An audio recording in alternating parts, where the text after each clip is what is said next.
everyone, welcome to MedMentors. So this channel is exclusively for NEET counseling.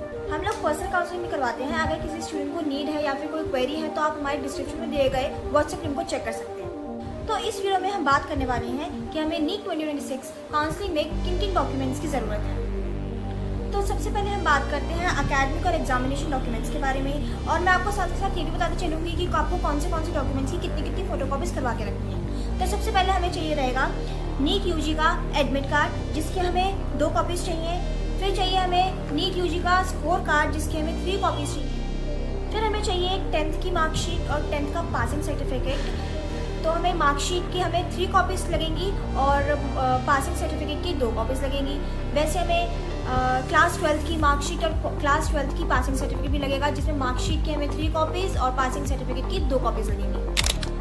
तो next हमारा identity और photo documents में क्या चाहिए। तो पहला हमारा फोटो आइडेंटिटी प्रूफ, जिसमें हमारा Aadhaar card, PAN card, passport, voter ID और ड्राइविंग लाइसेंस तो कुछ भी चलेगा, और उसके हमें 3 कॉपीज़ चाहिए। अलग से हमें आधार कार्ड की 2 कॉपीज़ और चाहिए रहेगी, आगे पीछे दोनों साइड्स की। फिर हमें चाहिए बर्थ सर्टिफिकेट, जिसके हमें 2 कॉपीज़ लगेगी, लेकिन ये आपको जब चाहिए रहेगा जब आपके 10th सर्टिफिकेट में आपकी डेट ऑफ बर्थ कंफर्म ना हो। अब हम बात करते हैं कैटेगरी और रिजर्वेशन सर्टिफिकेट के बारे में। तो पहले हमारा एससी सर्टिफिकेट, जिसकी वैलिडिटी लाइफ टाइम तक रहती है, सेम एज एसटी सर्टिफिकेट, और इनकी हमें 3 कॉपीज चाहिए। फिर हम बात करते हैं ओबीसी एनसीएल सर्टिफिकेट के बारे में, जो कि हमें करंट फाइनेंशियल ईयर का चाहिए, सेम एज ईडब्ल्यूएस सर्टिफिकेट, वो भी हमें करंट फाइनेंशियल ईयर का चाहिए रहेगा, और जिसकी हमें 3 कॉपीज लगेगी। फिर है पीडब्ल्यूडी सर्टिफिकेट, जिसकी 3 कॉपीज चाहिए, और फिर आता है इनकम सर्टिफिकेट, वो भी करंट फाइनेंशियल ईयर का होना चाहिए, जिसकी हमें चाहिए 2 कॉपीज। अब हम बात करते हैं डोमिसाइल के बारे में। ये मेनली स्टेट कोटा काउंसिलिंग में काम आता है। जो स्टेट 10th और 12th की मार्कशीट नहीं मांगता, डोमिसाइल वहाँ लगता है। जैसे दिल्ली में डोमिसाइल नहीं लगता, वहाँ पे अगर आपने 12th और 12th दिल्ली से की है तो आपका काम बन जाता है। डोमिसाइल की हमें 3 कॉपीज चाहिए।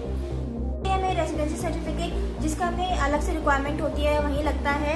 फिर आता है नेशनैलिटी सर्टिफिकेट, जिसकी नीड हमें इतनी नहीं होती है, क्योंकि हमारे जो आइडेंटिटी प्रूफ्स होते हैं वही वहाँ पे काम आ जाते हैं। फिर आता है माइग्रेशन सर्टिफिकेट, जो कि आपको अपने स्कूल से ही प्रोवाइड होता है। फिर डिफेंस कोटा, अगर आप उसके लिए अप्लाई कर रहे हैं। Freedom fighter quota, minority certificate, ये सब कंडीशनल है, और इनकी सबकी हमें 2 कॉपीज चाहिए।